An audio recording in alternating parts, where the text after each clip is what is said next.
Hello, everyone, and welcome to the Indie Creative Comics Podcast, where we are all about independent comics. I'm one of your hosts, Angel, with John Pepe. How's it going, Angel? Oh, dude, it is a sad Monday. Yeah, we've got a lot to talk about, and we've got some reviews, but holy shit, the one person that I swear to God, it's funny that I thought it was just going to outlive everybody. We get the news over the weekend. I just fucking, and somebody said something to me today. It was like, yeah, Chuck Norris has been dead for like 4 years already. It's just the Grim Reaper was too scared to collect his body. That he just left him alive. And I was just like, God damn, that's fucking good, because there's so many out there. So, all right, before we're jumping ahead and we're going to go off on a tangent, but just like to welcome you guys to another episode of the Indie Creative Comics Podcast. This is episode 187. Dude, we're getting close to the bicentennial. That's going to be awesome. Hopefully we can make it past of America's birthday first and then get to our bicentennial. We've got some reviews for you guys this week, but we also got some news. I think we're going to kick it off with the news. We've got some really sad news. So we were just mentioning him. The one and only Chucky Norris. Dude, Joseph, howdy, man. Yeah, did you hear about Chuck Norris? Just finally biting the bullet. It's just crazy. I mean, we were just talking about this the other day, right? We were having a conversation about who would be the first action star from he's more from the 70s, because I think Missing in Action was early 80s and stuff. Yeah, that was the 80s, the Vietnam, era of the 80s, right? When everybody was revisiting the Vietnam War. Yeah. Lone Wolf McQuade was one of his big ones, but that was was also early 80s. I always put that in the 70s, yes, but yeah. I mean, famously, this is one thing I went back to rewatch upon hearing the news. I think it's Enter the Dragon. He's got that fight with Bruce Lee. He's a clean-shaven, young, upcoming Chuck Norris. The Roman Coliseum fight at the end of that movie, fantastic. All around tough guy. Walker, Texas Ranger was his big show throughout the 90s and early 2000s. Found it very interesting. Because he just celebrated his 86th birthday. About a week ago. A couple days after his birthday, he did that video.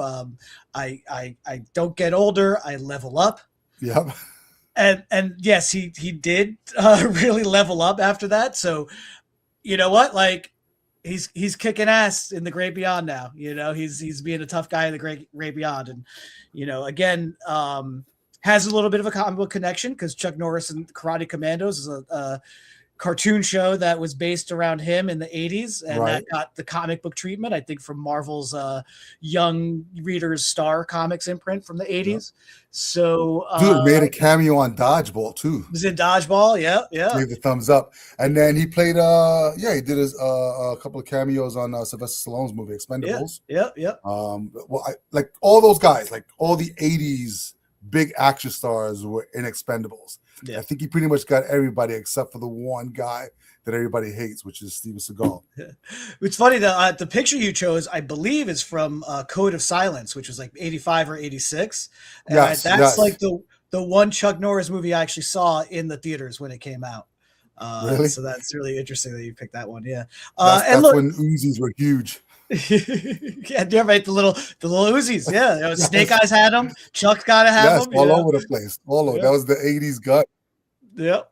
But and just a quick side note here, we don't get political on this show. And I know that Chuck Norris was a very outspoken conservative, and I don't think that should matter in the case of looking at his pop culture impact and how he did resonate even before he was a meme. And again, he wouldn't be this meme if it wasn't for the stamp that he left, in entertainment, as well as encouraging people to get involved into the martial arts, encouraging people to stay healthy, to stay active, to look as great as he did, So I don't agree with him politically. Goddamn, what a sad loss just to the entertainment pop culture world, to just people who were into martial arts, or just again, that that, as we know now, that pursuit of trying to stay as young as possible for as long as you can, you know? So I think that anybody who takes a time in the wake of someone's death, I always say you don't speak ill of the dead. So anybody who takes that time to say bad things about someone who just passed away, that they might not have agreed with their politics or whatever, because, you know, I've seen that in this case, as well as something else, but whatever. I'm sorry, you don't speak ill of the freshly dead. You know, you can make some jokes, fine, but like, don't attack the person. Their beliefs didn't come in line with you, because I'm sure before you realize that, you like Chuck Norris. Yes. Yeah, I think everybody did too. And so, I mean, to gain the reputation of being the king of that type of meme, where like when the sun looks at Chuck Norris, the sun puts on sunglasses kind of thing, just the whole flip on all of that stuff is just fantastic. It's like the Keith Richards is immortal meme to a tough guy level. Take it to that tough guy level, you know? So it's great. It's great. Yeah, I lost. I mean, and like I said, he wasn't doing a lot towards the end. I mean, I remember remember the Total Gym infomercial? Yeah, that's right. He got to that. Was on it and stuff. Like, he had all these freaking, and I was all throughout like the late 80s, maybe early 90s and stuff like that, to mid 90s. So yeah, I mean, just a cornerstone of pop culture for sure. Definitely on the pantheon of what we consider sort of like that 80s muscle freaking action star hero. He'd be on that for sure. You know what though? Part of the appeal too was he wasn't. Yeah, I mean, sure, he had to do the photo op, right? Where there's a little bit of glisten and there's some muscle showing, but he wasn't Stallone, he wasn't Schwarzenegger, he wasn't oiled up and rippling muscles. And neither was Bruce Willis. Neither was Bruce Willis. So that's another thing that kind of, I think, in my mind, sort of puts them above Arnold and Sly, is that they were attainable. They were the every guy that you could, you didn't have to be jacked and have your muscles showing all the time. You could just walk in with a cowboy hat and a beard and an attitude and just get shit done. Yes. It's all good. So yeah, lost a good one there. So yeah, Chuck, do your thing up there, hang out with Carl Weathers, watch some Action Jackson. And then you get to go. All right, this next one definitely hit home. It was unexpected. I didn't know he was even sick for a while, but yeah, Sam Keith. And it's funny because we talk about, artists, and we say art is subjective. But when you look at artists that stand out, when you can just look at their work and just know their signature without even having a signature on the art, that is an artist that sticks out, and Sam Keith was one. And I hadn't been exposed to his art, mostly from like I think there was some Wizard magazine covers that he did. I remember seeing a Wolverine piece that he did as well. I know he did a mini off of that. I didn't read it. I just remember seeing the pieces. And then when Image happened and he came over and he did the Max, dude, I fell in love with that book. His style is just, it's so unique. The way that he draws women too, they're not like overly sexualized, but they're very voluptuous. Like it's 2D, it's like flat paper, but they feel really just like they stand out. He's one of those artists that gave texture, that really gave a dimension. Like I always think of a Bernie Wrightson, Richard Corbin, that guys that give that 3D feel on a flat page, and he was definitely in that line. Definitely, cut his teeth and really made his fame with what I guess consider the superhero monster / horror genre, right? Because he did a lot of, like you said, Wolverine, you got the Batman Joker thing there, but always had this like really, and then of course Max, big hulking, monster guy. Has had this superhero stuff, really did have this like just really pushing the anatomy boundaries, but also the visual aesthetic to really fall in line with like a horror kind of suspense vibe. Max had great success. People still try and pick up Max comics to this day. Got that crown jewel of an indie creator. Got to team up with that character with Batman. Also got an animated series that's on MTV, right? MTV, yeah.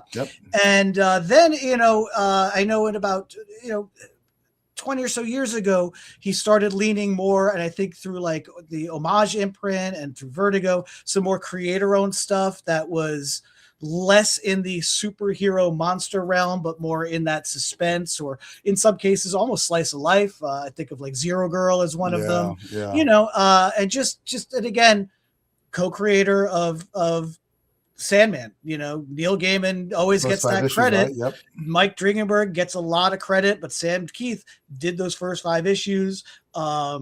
So my first exposure, I think, to his art proper was that first issue of Sandman that I bought off the rack at late '88, and yeah, it just blew me away with the storytelling capability, the lushness and and texture of the art, and just going in with that horror, because that book started as a horror book, especially in that first issue, and just really leaning into that. And then the Hell issue that he did, just really got to design just this great interpretation of Hell, and all that stuff does still carry over, you know, in the Netflix adaptation and whatever has been done, you know, as far as aesthetically after that, like, you know, especially with Lucifer and things like that. But yeah, you know, he was right there at the beginning of that series as well, and just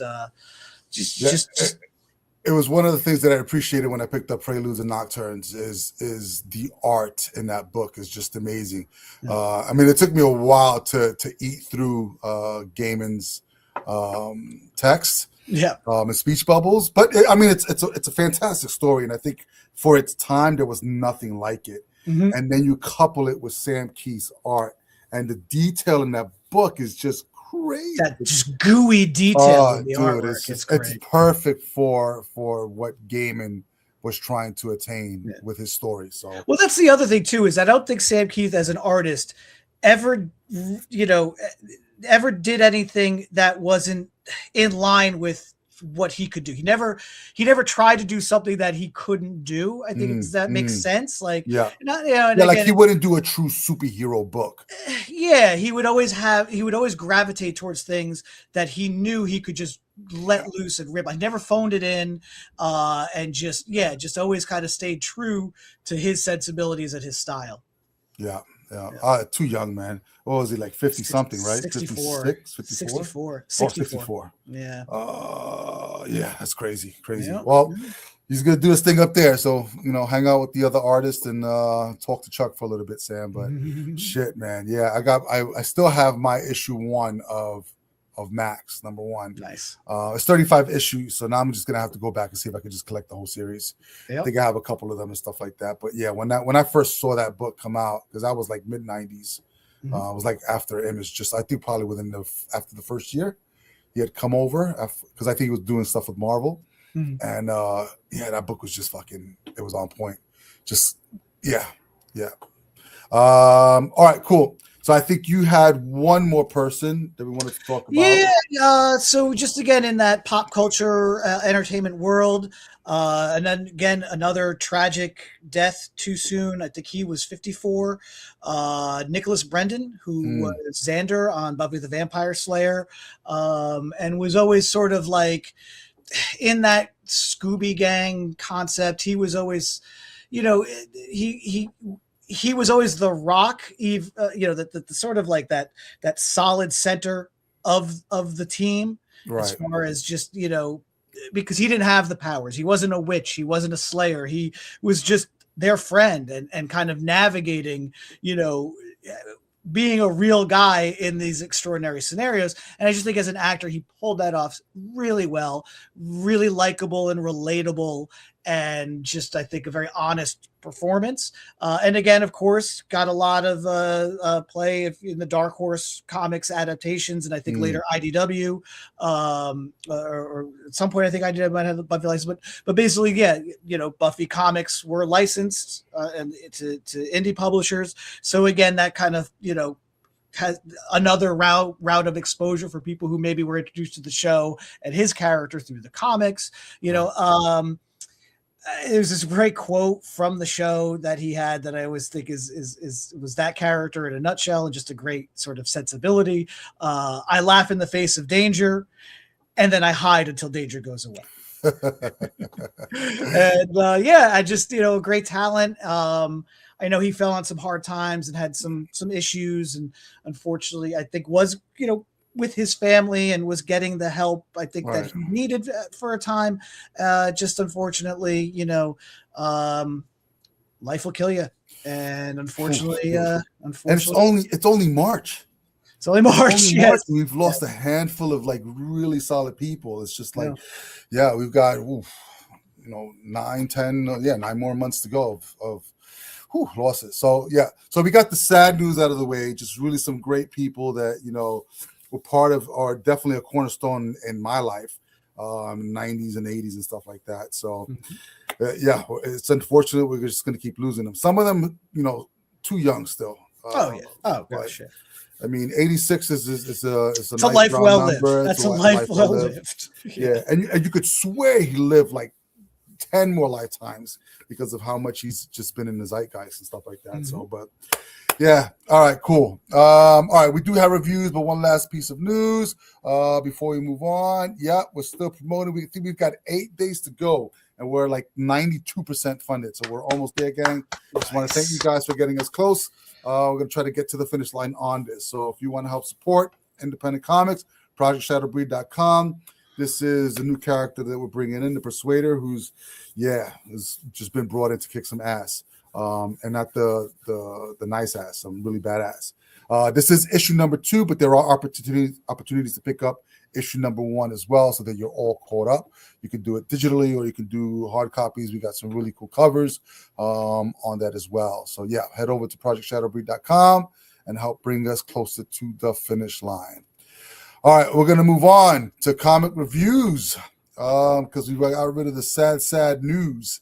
Yeah. All right, so we have, I think, 3 books this week. We actually have 1 Kickstarter review, which I'm going to start off with first, which is pretty cool. So I'm going to add this to the stage. This one is called Beautiful Thelma. So this one is actually from New Horizon Comics, and I did some research on them. This is a Black-owned imprint, which is pretty cool. So all of the characters or the stories are driven are Black leads. So it'd be similar to like Milestone comics. This one, they're based out of, or like what Malcolm McFadden, who we had on the show, is doing, that world building he's doing. Very cool. Yep. And Owen Ratliff of Black Salt too. So, doing Black Salt as well. Yeah, but he's like all over the place, which is fantastic. But yeah, these guys, he's based out of Chicago. They're based out of Chicago. And I picked up Beautiful Thema. I picked up actually a cover. Let me see if I can bring this up here real quick. That was by a different artist. This is the variant cover. Nice. Yeah. Very Art Gem-esque is why I picked it. But the cover artist himself is what did I had it over here? Is the Leo Diaz. Really fucking cool. So yeah, so that's why I picked up that one. All right, what's that paper? It sounds good. It sounds heavy. It sounds good, like solid. Hardstyle. You can knock somebody out with this. I like it. So it's like 100 pound or whatever it is. All for that. All right, so here we go. Writers: H.W. Pete. Artist is Giorgia Rosati. Inker is Giorgia Rosati. She's Italian. Read on that. Colorist is Henry Lopez. And then letters by Andwell Designs, Justin Birch. We've used him before. He's actually really good. All right, cool. So this is issue number 1. And they're creating sort of like their universe in the New Horizon kind of universe. Their first character is called Spirit, the Woman of Hope. She's mentioned in this book. So this is where it was a little bit discombobulated for me because there was mention of her, and everything starts with what happened in that book, Spirit. There's an event that happens that kind of trickles, I guess, in whatever other books are going to happen throughout them. So there's just a small portion in there and mention of this particular character. And you'll see the editor's note say, see Spirit number 1. And I'm like, oh shit, now I got to go and figure out what happened there so that whatever I just read will make a little bit more sense or give a little bit more context. Not that it didn't make sense, just bring more context to what was being said. But basically you have this character name is Kalisha, her real name, and her vigilante name is Thema, which I believe translates to Queen from Ghani, is what I was reading. I'm not 100% accurate. If I'm misinterpreting, then I apologize. But basically, you have sort of like a street level vigilante. It's a female daredevil. She owns a community center in Lincolnwood, Chicago, for kids to be able to come in off the streets and help them and keep them off the streets from the gangs and stuff like that, separated. You've got a couple of stories that are merging all together, but they're all based around wanting to take out the vigilante. The only people that are supporting the vigilante are the local cops and the local community. because she's the only one that actually does anything to help the community. And when I say local cops that stay out of her way when she's doing her thing, not necessarily helping the community, but just staying out of her way so that she can help the community, kind of thing.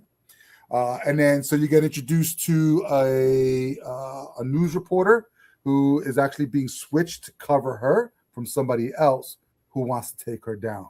We don't know why. We don't know what his motives are or what he has against her. He just wants to take her down. And then towards the end, we see a cop from another precinct, another district, who is had a request to transfer to the precinct in her town. And then they ask why, and he's sort of had like this thought bubble on themselves. He wants to take Thema down. We don't know why, kind of thing. We do get to see her in action, where she's taking down certain criminals. And then there's these two kids that come to the community centers that she really likes to take care of. And we see the gangs trying to recruit them. And then there's this one cop who constantly comes over to the community center who's trying to like hit on her. And she just keeps rolling her eyes and say, why don't you go do your job? Why do you have to always come around here? He intervenes the kids that are outside the community center who are trying to be recruited by gang members, and gets the gang members to leave. And the gang members are like, oh, we're going to get you, copper. Don't worry. You're a piece of shit, blah, blah, blah. And then we kind of see how that comes around later on into the picture where they're recruiting kids. Then we also have a bad guy who's been out of town, who's finally come back in town and now wanted to increase the level of business. So, which means recruiting these kids to be part of gangs, to be doing things that he wants them to be able to do. So you basically have an impoverished area of Chicago where nobody wants to go visit. So when you think about Chicago, you think about like the deep dish pizza, you think about all the places that you can go to as a tourist that is not this place. And she protects this place. The only thing that I would have wanted out of this, actually, because it is an issue number one, is you see her straight out of the gate in her costume. Everything, just kicking ass. Then she goes back to the community center. She's a regular person dealing with regular stuff. And then later on, she puts on a costume again and she's kicking ass. I don't know why she became what she became. So I don't know if that's going to happen in the later books. But, you know, if we had latitude with something that was being regularly distributed, like monthly in a retail store, then you could probably hang on for the ride and see where that's going to. I don't know when the next issue of this is coming out. It's not bad by any means whatsoever. I would have just loved to see an origin off of her. What I thought was really cool that the artist did, I wish there was a little bit more of it. Let me see if I can pop this up a little bit for you. Is that because it's based out of Chicago and the co-founder or the founder of New Horizon Comics is from Chicago, he put in these ads for, I hope they're like local businesses and sort of like Thema's like indie advertisement. And this one is for, what is it? Ain't She Sweet Cafe. It's a home of captivating Caribbean jerk chicken wrap. And it has 2 locations in Chicago. And it gives the addresses right there. So I wondered if they're actually like, it's a real place. So I thought that was a really cool touch. I thought I was looking for other ads and stuff like that. That would have been cool off of that. But yeah, like I said, by no means, the story was easy to follow. The art is actually really good. There's some really good dynamic figures going on in a lot of it. Really good facial expressions, the coloring mixed in with the right typography on here for the letterer, really doing a solid job. Just overall sound. If this was a monthly, I would definitely be picking it up to find out where it was going. I'm going to see when the next Kickstarter goes off. But yeah, guys, really, really good stuff. Like I said, the only thing I would have loved to see is a little bit more backstory on the lead character, which I think is probably coming. But it did intrigue me to say, okay, you know what? Maybe I'll see if I can get my hands on Spirit, the Woman of Hope, to see, because it's in that first issue where the event happens. It kind of affects everything that's going to happen in this universe.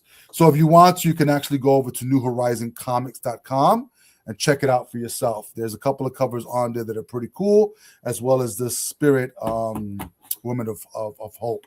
So yeah, so beautiful Thema from New Horizon Comics. Kickstarter review. Dude, we've been getting some solid shit off of Kickstarter lately. I think it was Time Sensitive, which I gave to you. That issue 2 just came out. I think issue 2, they changed the name of it. I'm gonna forget what the name. It was called Rogues Gallery. Right. They changed the name of it, but issue 2 of that is also come out. So I'm gonna try to see if I can get my hands on that as well. But yeah, guys, I mean, we got definitely the retailers are number one, but there's so many creators that can't get distribution. It's really hard for them, and Kickstarter is a really great way for them to be able to get their work out there. So if you want to support independent comics, I would say hop on to Kickstarter every now and then and see if something tickles your fancy, and just support somebody. And who knows, maybe they'll show up eventually on the retailer shelf, which would be awesome. All right, cool. So that's number 1. You've got number 2. Yes. So this is from one of my favorite publishers, Oni Press. It is called Dead Teenagers. It is written by Jude Ellison S. Doyle, illustrated by Caitlin Yarsky, lettered by Becca Carey. Sarah Walkwell gets a designer credit, and Allison Gronowitz is the editor. And so I believe Caitlin Yarsky is the same artist from another Oni book that we talked about when it came out a while ago called Jill and the Killers. I can't remember if it's the same writer, but I bring that up because not only in the art style, but sort of the tenor and tone of the story is very similar to that. We mentioned Buffy at the top of the show in reference to Nicholas Brendon. A lot of Buffy the Vampire Slayer vibes as well, because there is definitely a Scooby gang here. Also, it takes place in 1997, nice. At least the brunt of the first issue. Because that's also, I think, when Buffy as a show started, or really was started to take off. And the plot is very much like a movie called Happy Death Day, I believe. The one where the girls, it's like Groundhog's Day, but she keeps getting murdered, right? So instead of one girl, you basically have a group of friends. There's about 5 of them. And you are pretty much thrust into the action, and you are looking at so it's interesting because on their prom night in 1997, something horrible happens, and they all die except for your prototypical final girl, Alicia, and it's so you kind of see this happen. It is labeled scenario number 7,105, giant lizard. So a giant lizard attacks the prom, right?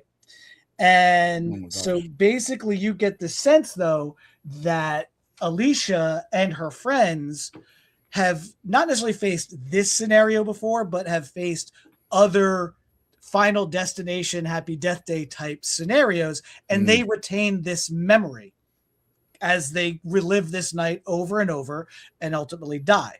And it's always, the one friend, Brandy, she dies first, right?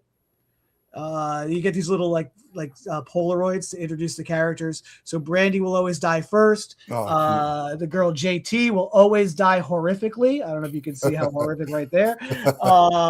And then Alicia's boyfriend, Ryder, sort of the Steve, if you do the Stranger Things, right? Sort of the Steve, right, Steve of the crowd, right? That guy right there. Yep. Yeah, he always dies a hero.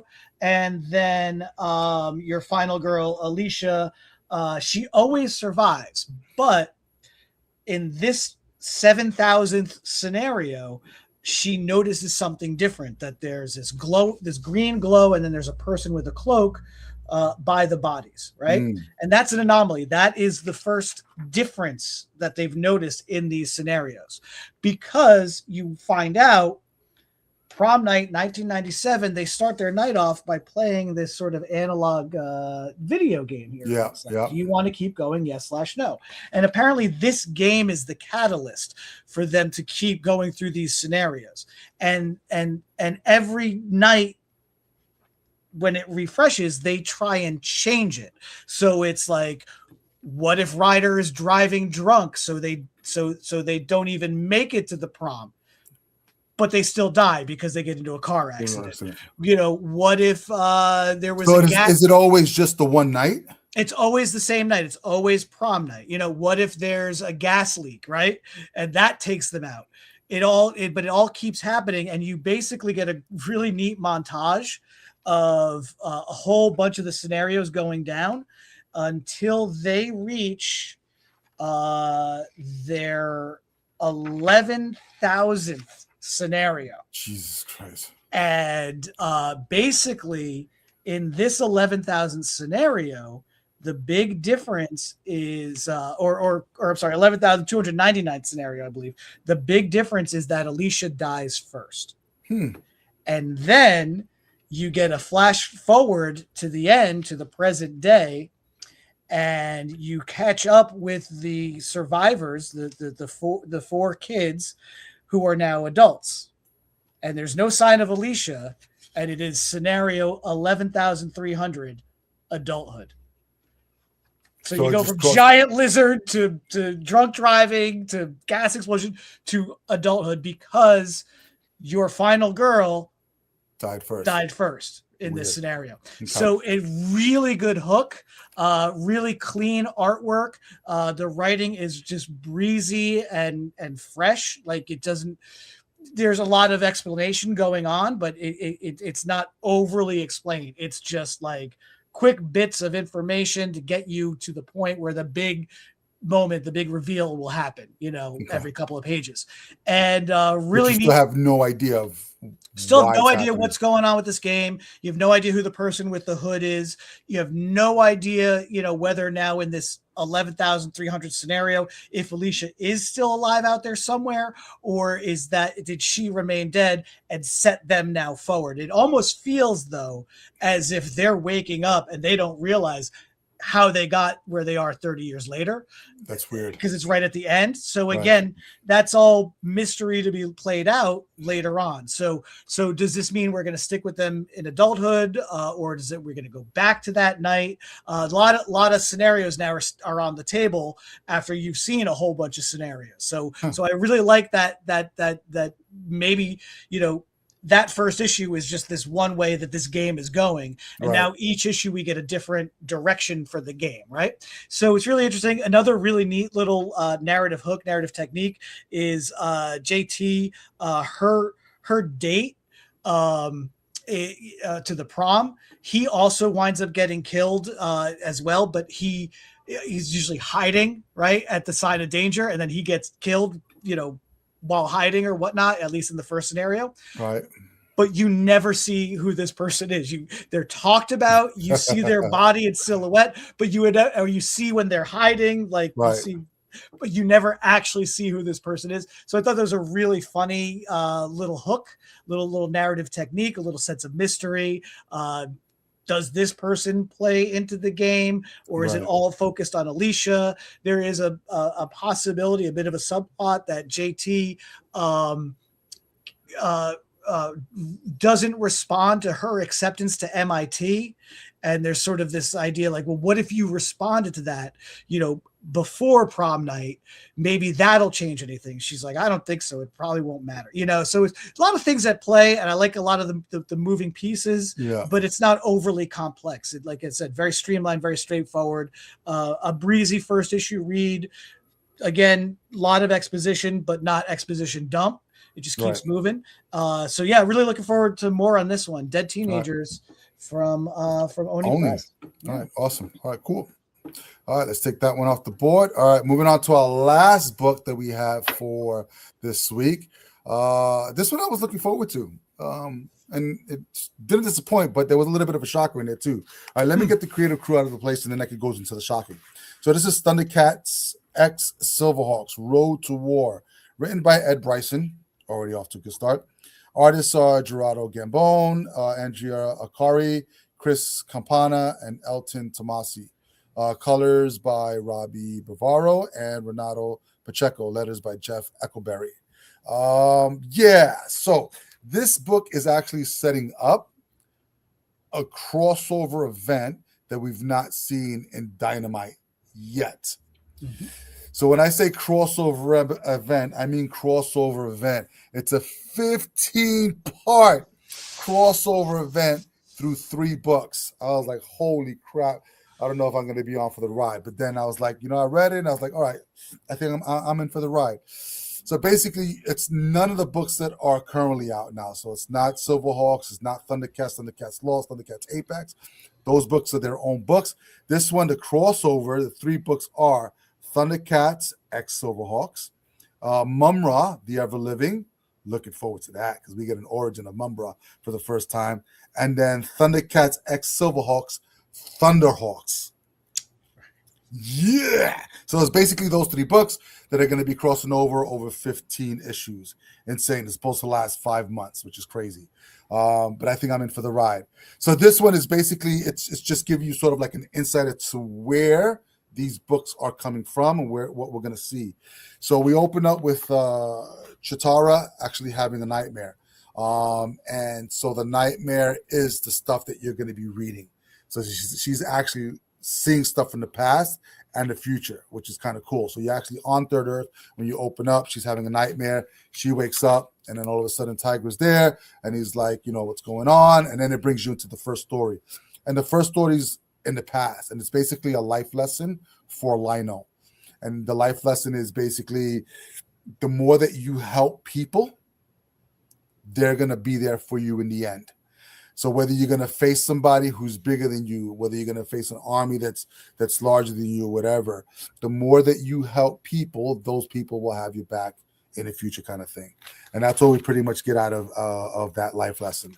And then it goes into the next story, which is Quicksilver.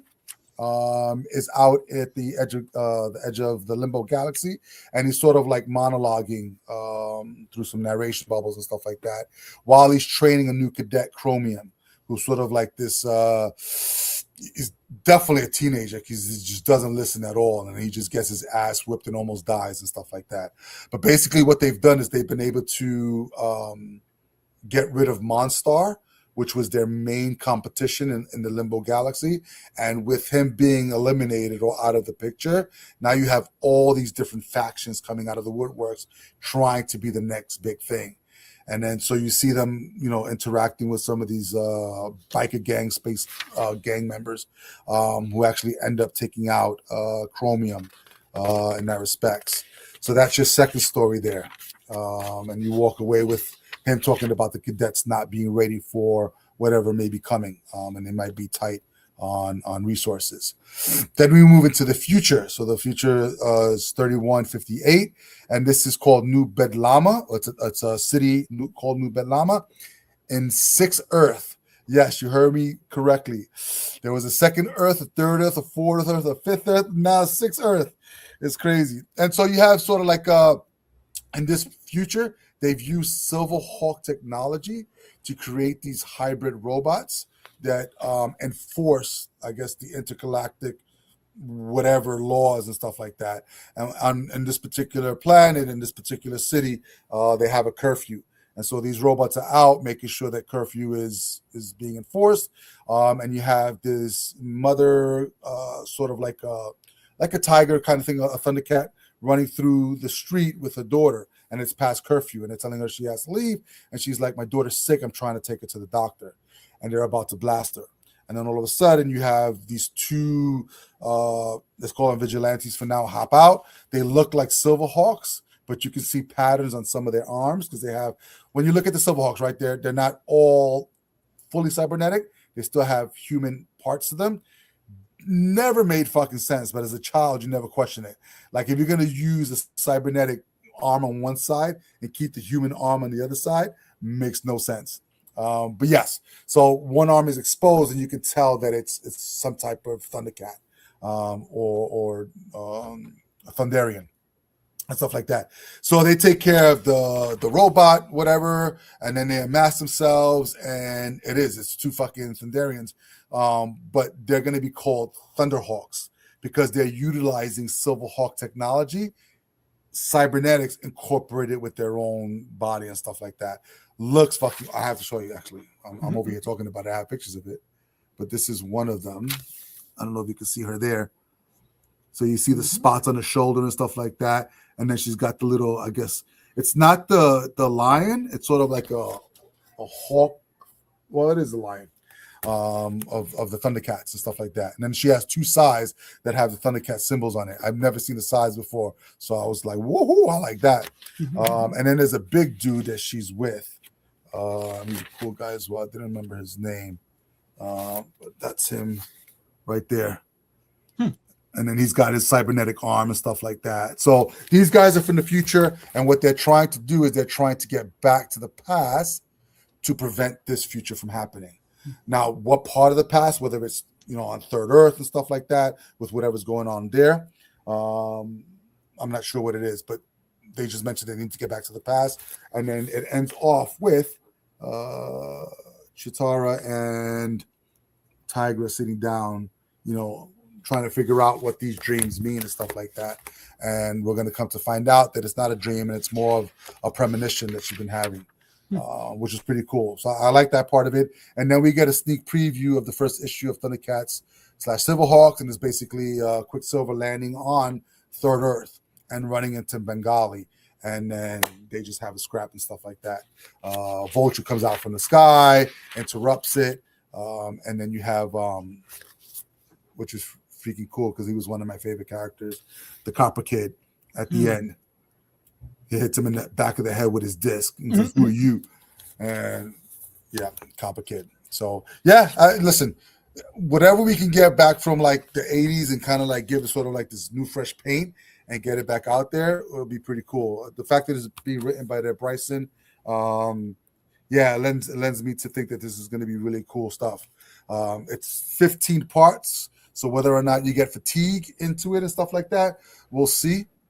But I'm definitely for the ride. So yeah, Dynamite, whatever they've been doing, I forgive you for your messed up codes on the back of the book. But yeah, Thundercats, I guess X Silverhawks, Road to War. Check it out. Gives you some insight on what's going on. So, are you still currently reading both the Thundercats and Silverhawks titles? Or I'm not. I was waiting for the trades to come out. So I think Cats 1 and 2 are out, and I think Silverhawks 1 might be out. Okay. So I'm picking those up. So, as someone who had started those series and then kind of fell off, waiting to catch up, coming into this one shot, even if you hadn't read what you have read, just a basic understanding, or even not even of the characters in the cartoons or whatnot, if someone was coming in fresh on this one shot, the Road to War, very accessible, gives you everything you need. If they have some knowledge of the characters, I would say yes. Which you probably would if you were checking this out. Yes, so yes. Yeah. Now, what it almost seems like, and I kind of like this structure, that it's going to be out. It's going to be separate from their 2 ongoing titles. It's going to be its own thing. And it looks like the 3 miniseries, you're going to have the main story in the Thundercats X Silverhawks book. It seems like Mumra probably has done some time shenanigans, and you're getting his origin in that could almost be a miniseries that you would be able to probably read independently as well. Yep. And then it seems like the Thunderhawks would also sort of be like another side questy kind of thing. Right. So even though the narrative or the books will be bouncing between the 3, it almost feels like if you wanted just to pick one and go with it, great. And then if you felt you needed more, then yes, get the other minis. Yeah. I like that structure. Yeah. Possibly. I'm not sure how. I think because they're separate stories, right? I don't know where Mumra fits into it because I know it's going to be an origin story. Right. I don't know where the overall arc is going to fit into the Thunderhawks, Silverhawks. But I think, I think the Thunderhawks Silverhawks is going to, Thundercat Silverhawks is going to be sort of like the current timeline. And then the Thunderhawks is going to be the future, trying to get back to that timeline and then fix everything. So, and Mumra will probably be the past and how that past affected where the divergence is. So yeah, like I said, I think that's a cool structure. Yeah, that 15 over 5 months. It's actually, when you pace that out, that's 3 books a month if you're only just doing these, right? Right. So that's not a terrible investment, and it'll probably be a nice big chunky trade, or 3 separate trades. Well, it'll be 3 separate trades and then a compendium. But the thing is I don't know if it's going to be considered canon. So is this a side thing on its own, or is it part of the canon?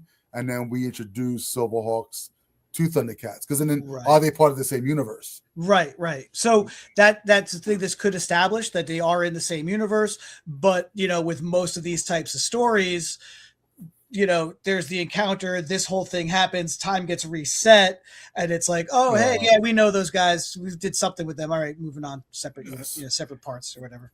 Well, then that means that Third Earth is somewhere in the Limbo Galaxy. It's true. Yeah. So we'll have to see. All right.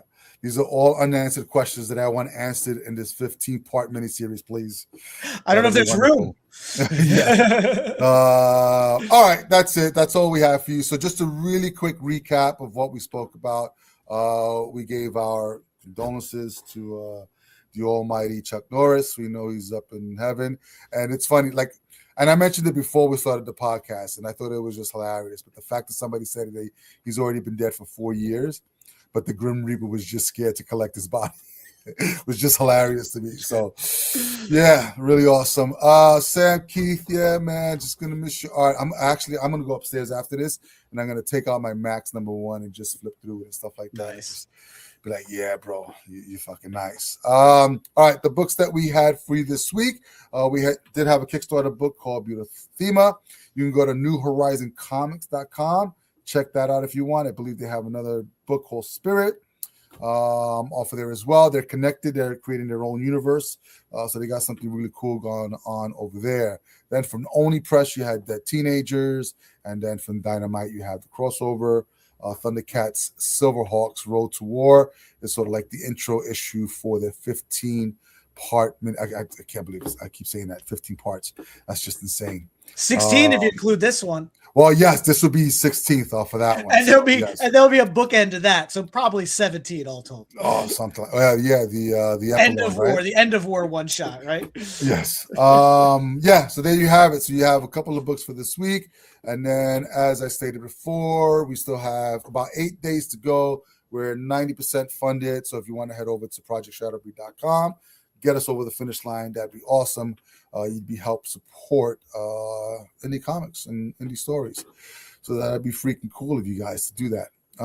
Okay, I believe that's all that we have for you this week. Yeah. That's it, baby. All right, so if you like what you heard, subscribe to the podcast. Better yet, invite 100 of your closest friends. We're here every Monday live at 1 p.m. to talk indie comics. If you're a creator and want to be on the podcast, go over to indiecreatorcomics.com. Fill out the podcast form. John and I would love to have you on the podcast to talk about you and or project you got coming up. If you're on social media, all the social media handles, Indie Creator Comics, you can find us there. Last but not least, support your local comic book shops, because without them, we would not be able to do what we love to do. John, where do you get your books from? Well, I get my comics at The Joker's Child in Fair Lawn, New Jersey. And as we gear up for Free Comic Book Day in just a little over a month now, we're also going through the toy attic and buying collections and stocking those shelves with a lot of toys that people haven't seen in years. So there's always something new coming out of The Joker Child, even if it's something old. So definitely give us a visit at The Joker's Child in Fair Lawn. If you can't make it there, then definitely go to your local comic shop wherever you live and check out what they got too. Absolutely. All right, kiddies, until next time, we want to thank you for joining us on the Indie Creator Comics podcast, where we are all about independent comics.